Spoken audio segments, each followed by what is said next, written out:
time of the House Committee, and we have a quorum. I call to order the meeting. Before I go to the agenda proper, I would like to remind members that this meeting is still being conducted wholly remotely. As members participate in the meeting, please keep the video on and show your faces. If members wish to speak, please use the raise hand feature of Zoom to so indicate. When member speaking time is about to be up, the staff will show the Zoom timer on the screen. And when your time is up, then I will remind you and ask you to stop speaking. Item 1 on the agenda, confirmation of minutes of the meeting. Minutes of the 7th meeting held on the 25th of March, 2022. Members have not made any comments on the minutes so far. So can I invite members to confirm the minutes, please? No objections, so minutes confirmed. Item 2 on the agenda, matters arising. Report by the chairman on her meeting with the Chief Secretary for Administration. The Chief Secretary and I and the Deputy Chairman met on the 28th of March. He noted gladly that the council meeting started to handle oral questions again from the 6th of April, as well as items without legislative effect. He said the government will give their full cooperation and support. He would also remind members to be concise and focused in their reply to members. The Chief Secretary pointed out that the various policy bureau are still proceeding with various legislative exercise, but because of the epidemic, the administration will be adjusting the legislative program for this session. They will inform the council in writing in due course. Item 3 on the agenda, business arising from previous council meetings.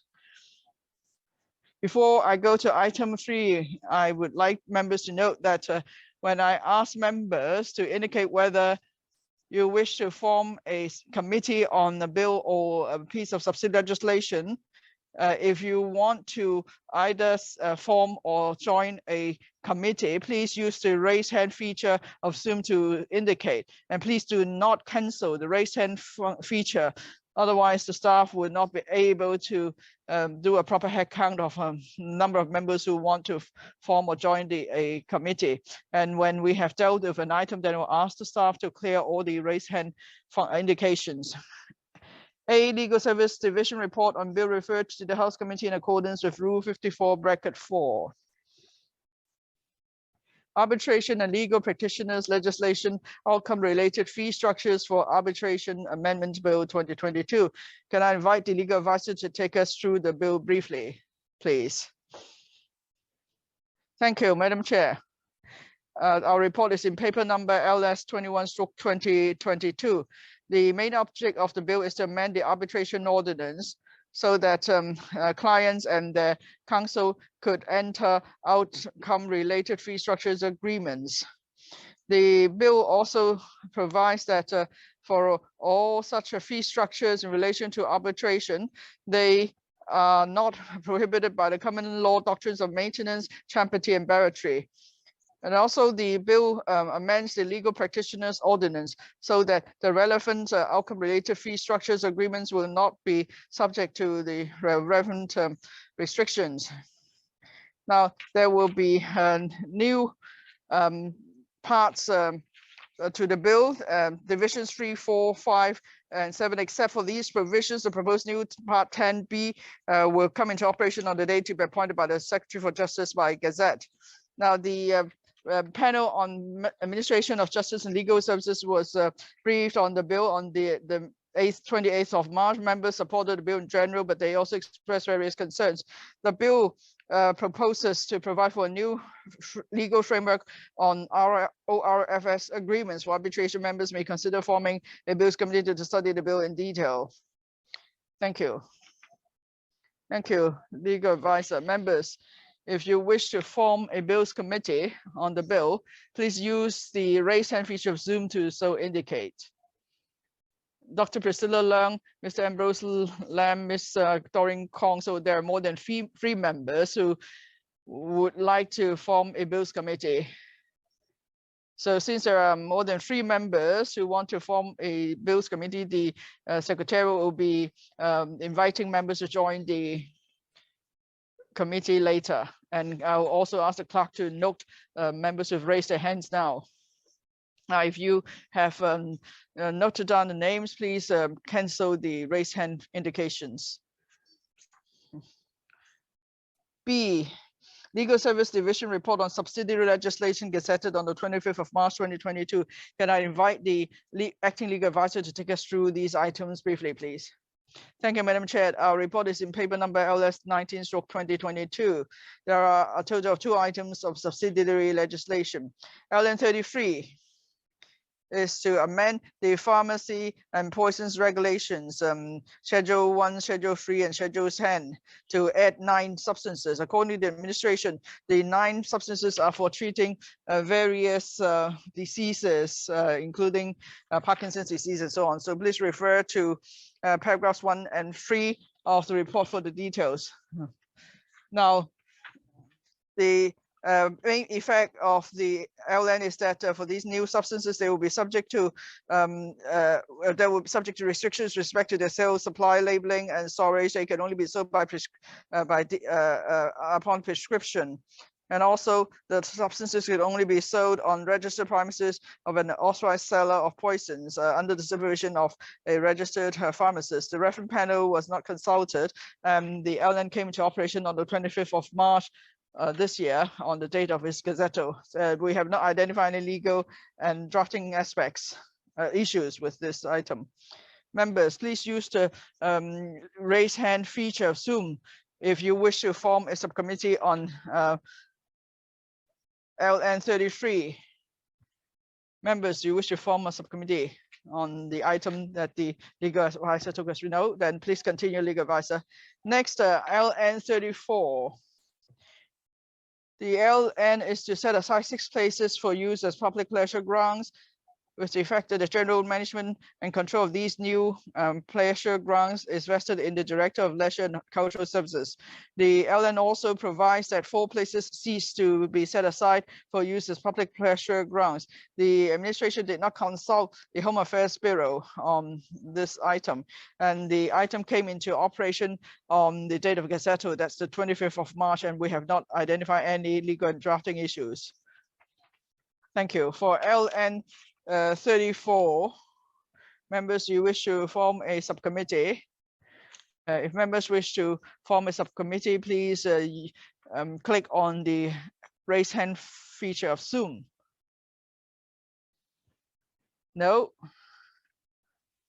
We'll continue. CL Legal Service Division report on subsidiary legislation gazetted on the 29th of March. Can I invite the acting legal advisor to take us through these items briefly, please? Thank you. The report is in paper number LS 22/2022. There are 9 items of subsidiary legislation. They all have regard to the latest development of the COVID pandemic. For LN 35 is to amend Prevention and Control of Disease Regulation Cap 599A.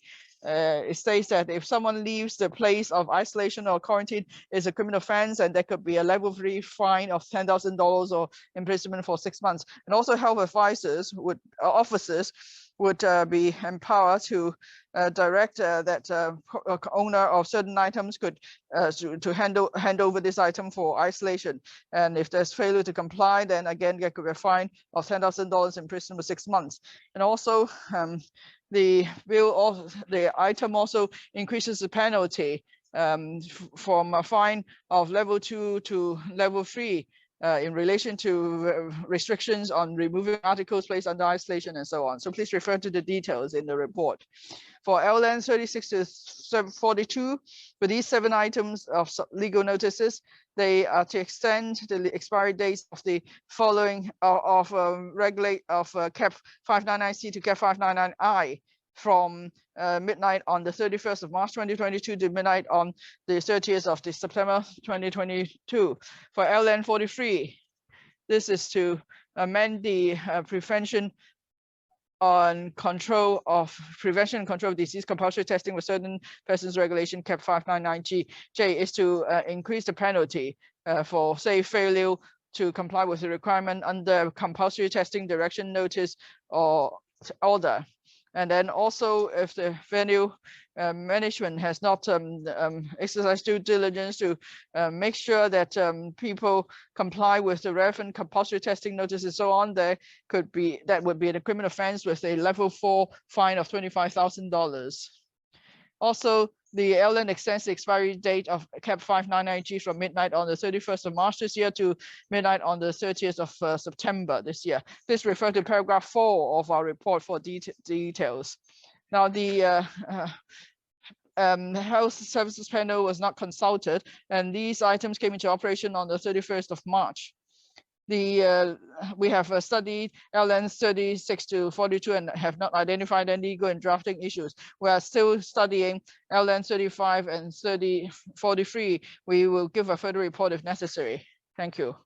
Thank you, Acting Legal Advisor. Members, if you wish to follow up on those items, please use the raise hand feature of Zoom to so indicate. I see so far there's Dr. Priscilla and 1 member. We need 3 members to indicate.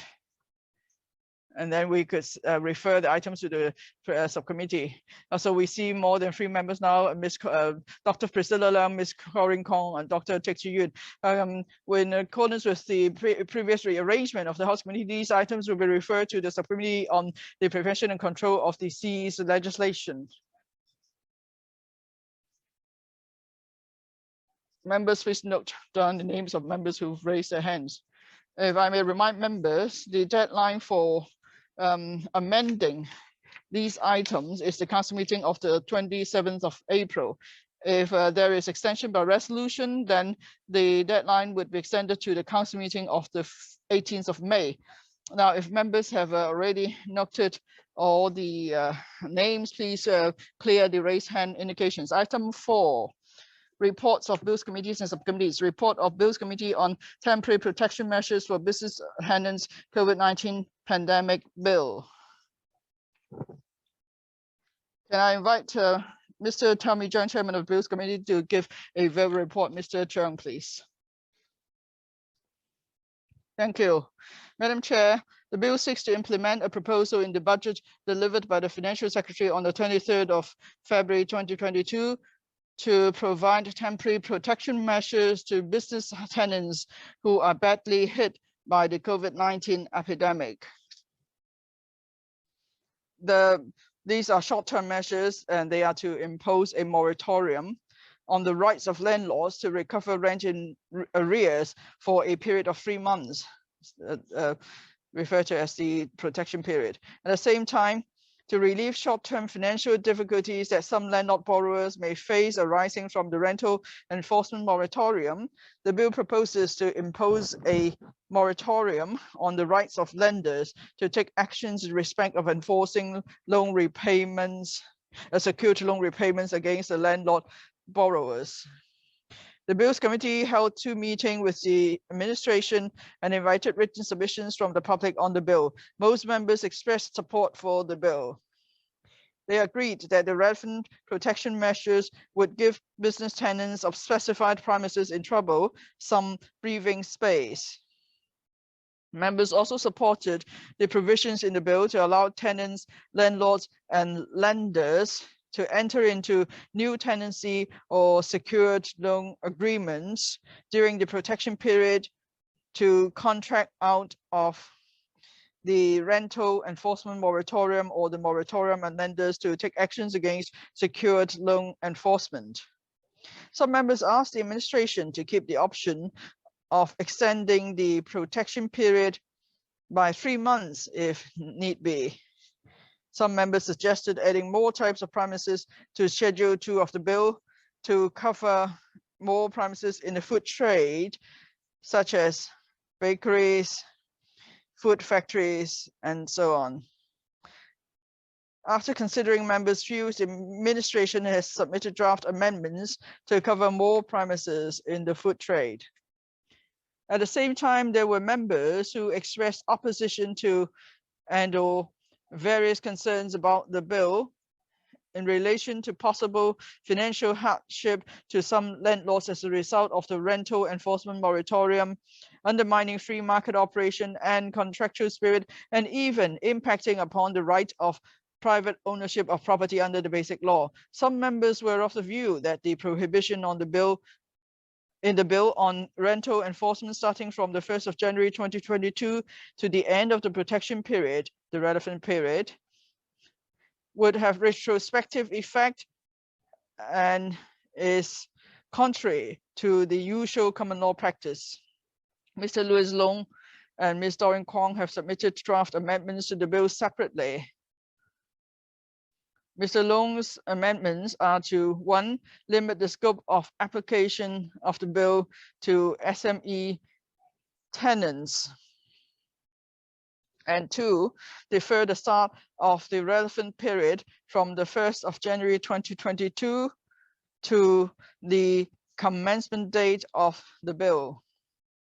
Ms. Kong's amendments are to 1, provide that the protection given under the bill only applies to tenants who have paid rates, government rent, management fees, and other outgoings of the premises under the tenancy, and 2, remove the 2 specified factors to be considered for a landlord to reasonably establish that the tenant's failure to pay rent and the rental enforcement moratorium is the sole reason or a significant reason for the landlord's inability to avoid the repayment default.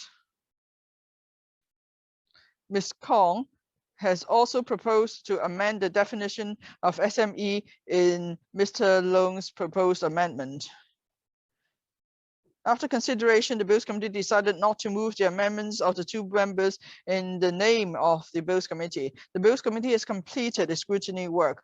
The administration will resume the second reading of the bill at the council meeting of the 27th of April 2022.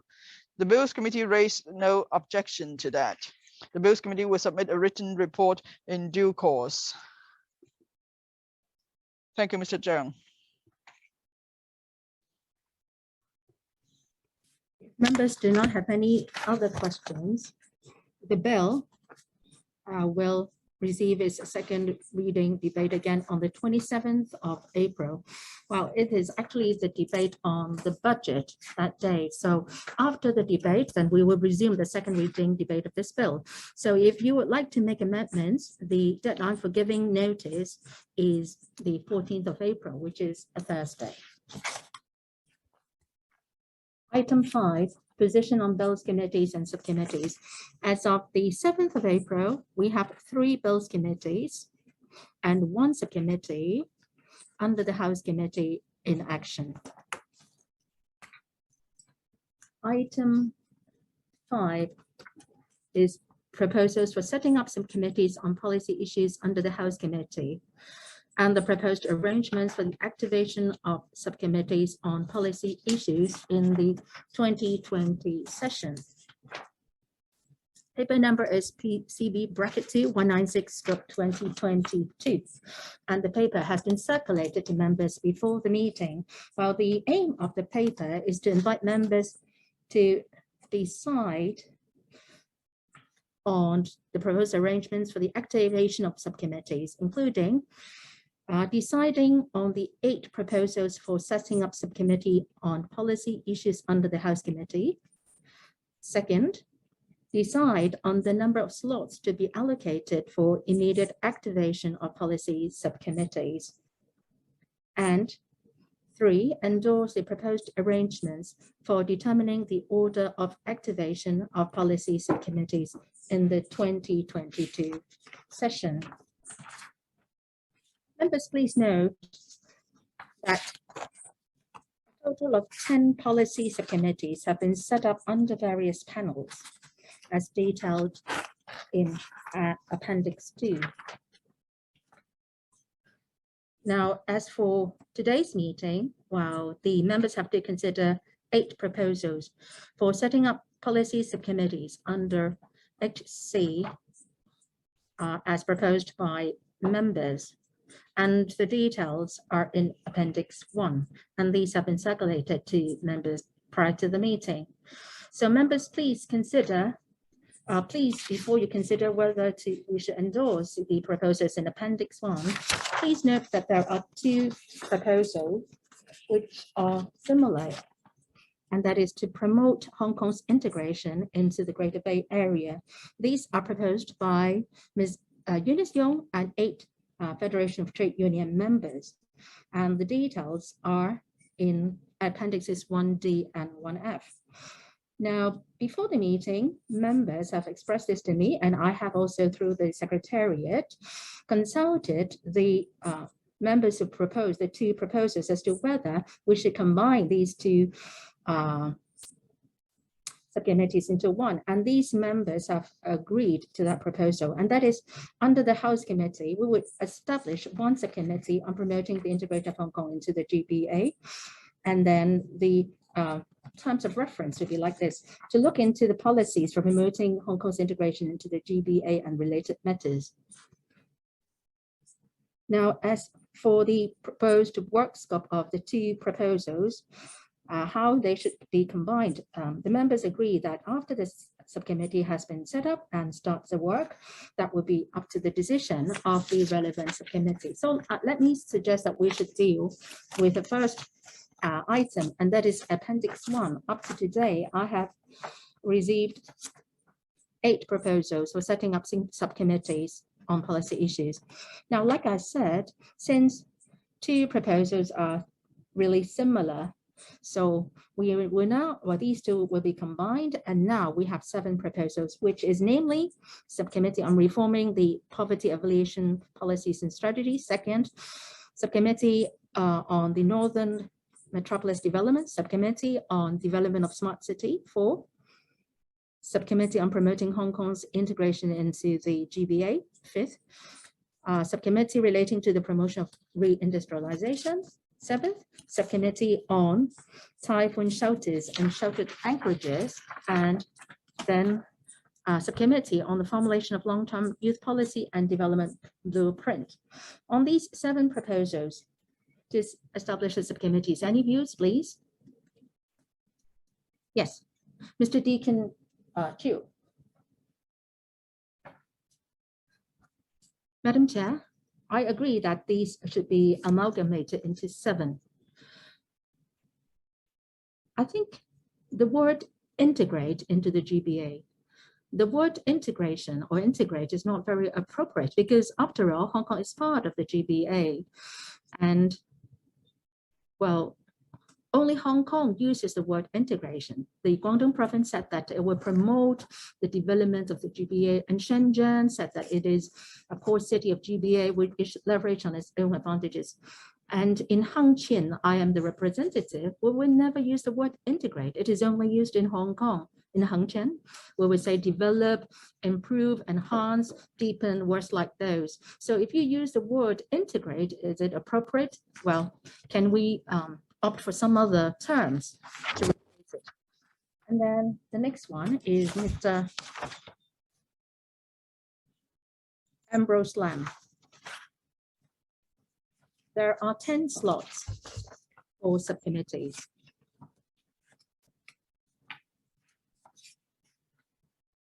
So is it for the entire 4 years of the current term, or is it just for this session? Now, does it mean that we have 1 more vacant slot for another subcommittee because we have combined the 8 into 7? So can you consider Mr. Chiu's suggestion? And as for Mr. Lam's question, let me respond. First, in terms of the Secretariat's resources, every year we can have 10 slots for subcommittees doing their work in parallel. And according to our previous agreement, different members would like to follow up on different policies. So we have agreed that a subcommittee should complete its work within 1 year so that we can allow space for other subcommittees to start their work. So this is the first batch of 10 slots. And if we agree on these, we would just, we will first start on these. Some people, some members said that they would prefer to use even fewer slots. Now, after 1 year or before 1 year is over, if the subcommittee has finished its work, it can make a report to the House Committee, and the subcommittees on the waiting list can then start their work right away. So this is the arrangement. Now, my paper is to ask you to decide on 3 things, as I said in my opening remarks. First is to decide on whether we should set up these 7 subcommittees under HC. Now, apart from these 7 HCs, 10 policy subcommittees have been set up under various panels. In other words, there will be a total of 17 subcommittees, well, looking into 17 different issues. Now, given the limited resources, I would suggest that you would consider whether we should have 10 going at the same time. So if we, there are other proposals, then these other proposals have to wait. And some members have suggested that we should start with less than 10 so that we can have some room for other subcommittees in the future. Now, we would be issuing a circular to solicit your views on the priorities. Different members will have different considerations, so we will go by the majority rule.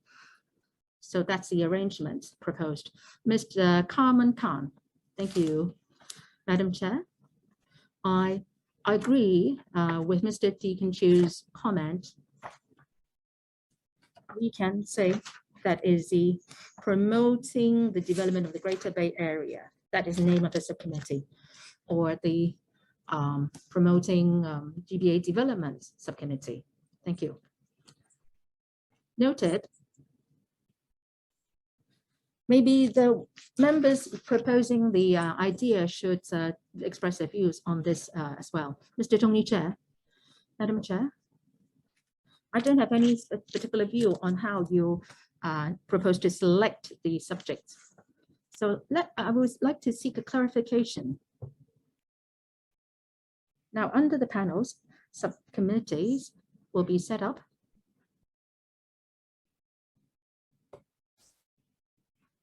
So the members for those subcommittees, should they be just the members of the panels only? And likewise, for subcommittees set up under the HC, should only members of the subcommittees of the House committees join? Okay, Mr. Martin Lau. Madam Chair, when you talk about the 8 subcommittees, I don't think I have heard you mentioning about the subcommittee relating to railways. Shouldn't that be considered as well? This is quite an important subject matter. Mr. Stanley Ng. Madam Chair, Mr. Chu alluded to the term promoting the development of GBA. I note that comment. I think we should make adjustment to the term. Now we are trying to amalgamate the 2 proposals. So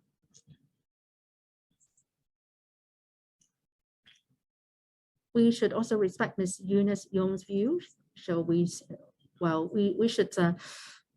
should go along something like promoting the development of GBA and then integrate into the national development. Ms. Eunice Yong, I have checked into certain information.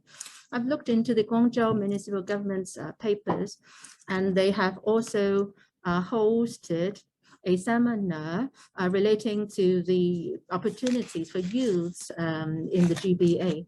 So, and they mentioned about integration, but then I will respect others' views. You think the term integrate or promote development and whatever, I will be easy. Mr. Tony Chair asked a question. Yes, according to the latest rules of procedures, for subcommittees set up under the panels, well, the membership is limited to the panel members. The consideration back then is that the panel may have a very busy onerous workload, and if as a committee is set up under the panel, then we should be confining the membership to the panel members. So that's how the rules of procedures work. So for committees established under the House committees, only HC members can join. So that has been a long-running arrangement. In response to Mr. Martin Liao's comment, for the subcommittee on matters relating to railway, well, that subcommittee has worked for a long time, and this is an issue of great concern to the public. Now, if we look at Appendix 2, Item 9, well, the panel on transport is also recommended setting up the subcommittee on matters relating to railways.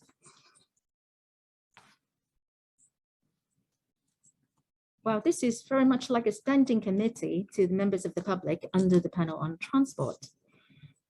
And it is recommended by a panel.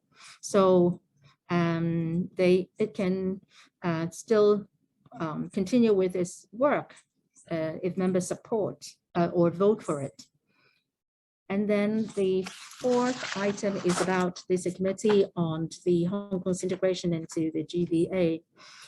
Well, let's change the wordings to promoting. Well, it's a committee on promoting the development of the Greater Bay Area. So are you agreeable to that? And I also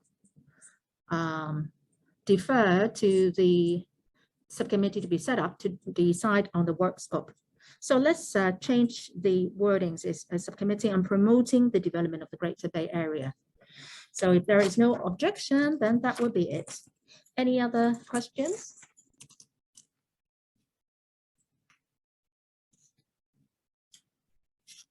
If there is no further question, let's deal with the item one by one.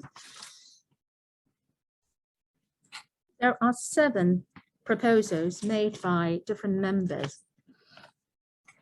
On the 7 proposals,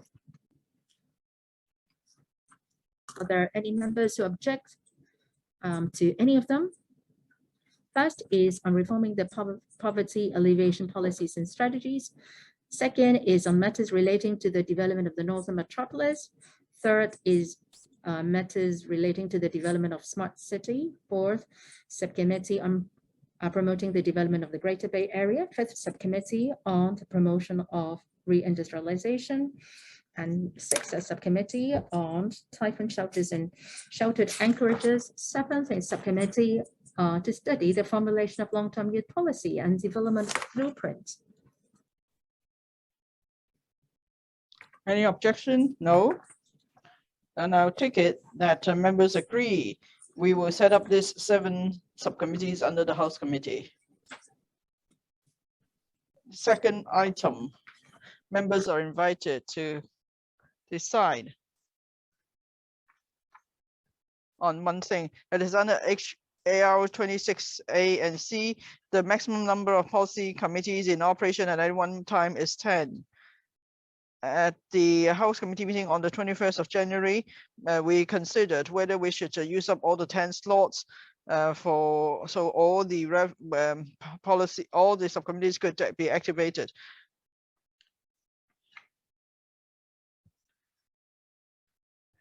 Now, members, you could write down the number of meetings because this is included in the reply slip. So we have given you multiple choices. Now, if we have only 10 slots, so if you think 10 subcommittees should be activated now, that means we'll take up all the slots. So members can consider whether to activate just 8 or 9 subcommittees instead. But of course, it's up to members. Dr. Tik Chi Yuen. Thank you, Madam Chair. I don't quite follow. Just now, there are 7 subcommittees to be set up by the House Committee, and then under the panels, there are also various subcommittees. You mean the maximum number of 10, does it cover all subcommittees under the House Committees and panels, or just for the House Committees? I just want to make that clear. Yes, let me be more specific. Now, in terms of resources allocation, whether these are subcommittees under the House Committees and the panels, we could only cater for 10 slots, and right now we have 17 proposals. So now you've received a reply slip, so just please decide how many slots you want to take up now. It could be 9, for example. And so that means among the 70 proposals, you have to give priority to the 9 subcommittees, because different members will have different views, so we'll go by the majority view. Now, for subcommittee with the highest number of votes, that committee will be activated. And then for the other subcommittees, they will have to be put on the waiting list. Now, if we consider a 4-year term, then these subcommittees will eventually be activated. So members, that's how we deal with it. Ms. Doran Kong.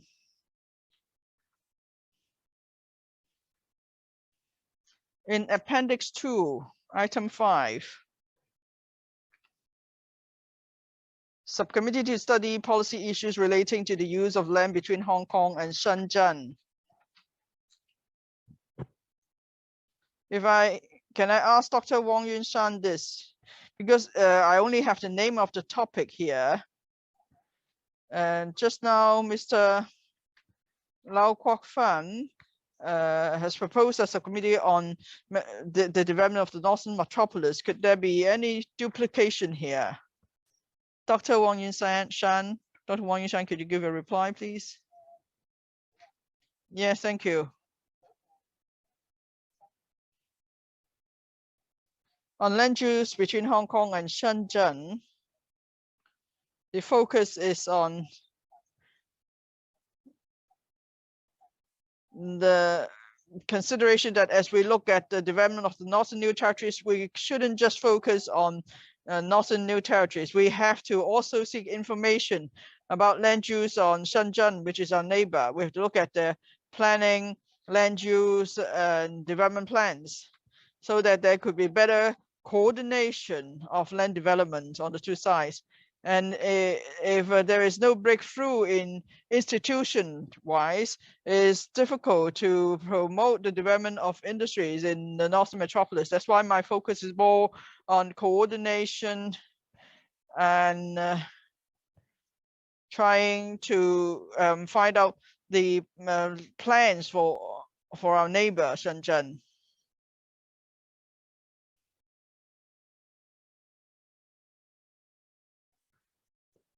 Now, the subcommittee, the panel on development has already agreed to set up the subcommittee, so it's not really for us to change that decision.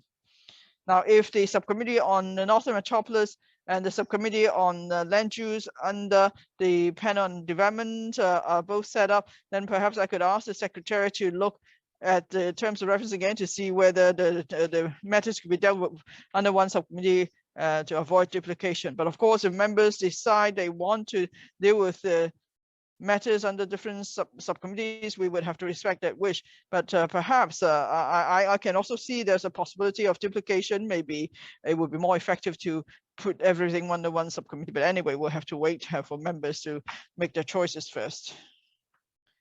Dr. Priscilla Leung. I don't think we should take up all 10 slots now. We should at least keep 1 vacant slot in case there are any urgent matters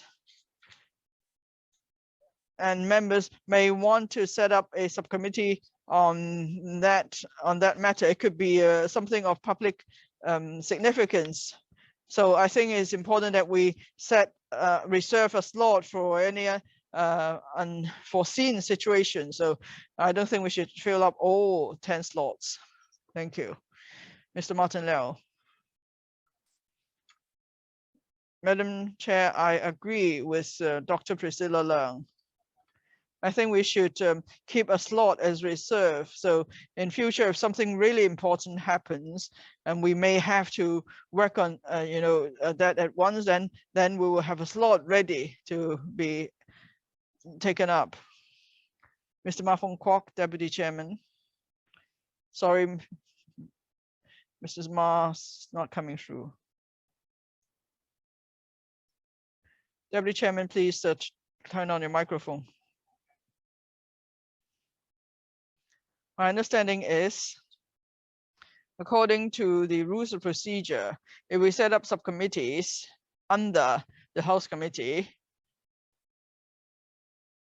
then all House Committee members could sign up for these subcommittees. Of course, there will be a limit on the membership size, and if I remember correctly, it's 20 members. Similarly, for subcommittees set up under panels, only the relevant panel members may join the subcommittee. And again, there will be a cap on membership, I think 20 again.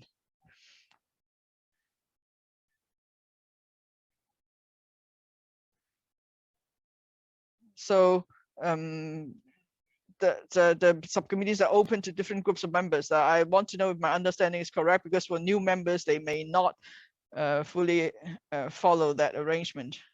If I could respond to you, Deputy Chairman, your understanding is correct. Now, firstly, for the 7 subcommittees and members agree to set up under the House Committee, then all House Committee members could sign up for these subcommittees. That's the provision under the rules of procedure. And that's always been the case. And then for subcommittees set up under panels, again, it's always been a rule that only panel members could sign up for these subcommittees. But of course, before the meeting, some members submitted their views. Maybe certain members want to join the subcommittee, a subcommittee under a particular panel.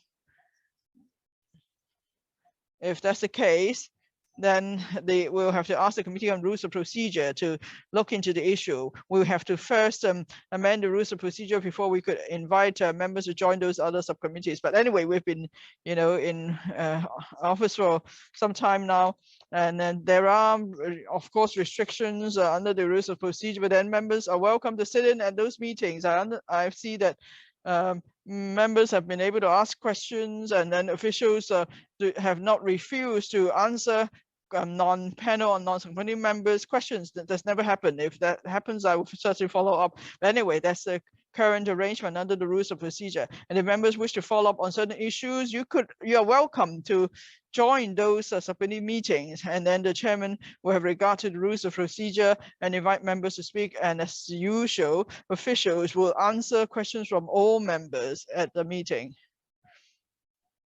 Mr. Tommy Cheung. Mr. Tommy Cheung. I support Dr. Priscilla Leung and Mr. Martin Leo's position. We should not take up all slots. We should at least set aside one slot for any emergencies. Noted. Mr. Martin Leo. You've said what I wanted to say. That is, if you are not a member of the subcommittee, you could still attend the meeting if you're interested in a certain item. But anyway, you've explained the details. I don't want to repeat that. Okay, I think we have fully given our views on the paper. On item 2, I would suggest that we take up the proposal made by some members now. That is, if we take up all the 10 slots, and if there is an emergency of we have consensus on a particular matter, then we can't really activate a certain subcommittee. So can I propose that we will just take up 9 slots, open up 9 slots for members' choice, 9 or below. But I won't allow 10 slots to be all taken up now. Only 9 slots, okay? No objection, so we'll proceed accordingly. That is, we will not take up all 10 slots. We will at most take up 9 slots. But of course, maybe members' response is that we need only set up less than 9 subcommittees now. We will respect members' wish. So, okay, we've decided on the second matter. Now the third matter. I will direct the Secretariat to send out a notice with a list of all the subcommittees agreed to be set up by panels, and also subcommittees agreed to be set up under the House Committee. And then members will have to indicate before the deadline their preferences. And then we will please send the return slip to the Secretariat. And then we will go by the number of votes given to each subcommittee. The subcommittee with the highest number of votes, of course, will be activated first, and that's how we will deal with it. Any other views, please? Clerk, please. Can you hear me? Well, the clerk. Now, if a subcommittee is established under House Committee, all members can join. Up to now, only 3 electoral members are not members of the House Committee. So as long as it is set up under the House Committee, all members can join. So any views on the proposal of sending you a reply slip for you to indicate your preferences on the subcommittees? If not, then we will endorse this proposal. So can the clerk please prepare for the reply slip, asking members to indicate their choice, and a maximum of 10, or rather 9 subcommittees be set up, and they will be asked to indicate their preference. If there is no AOB, meeting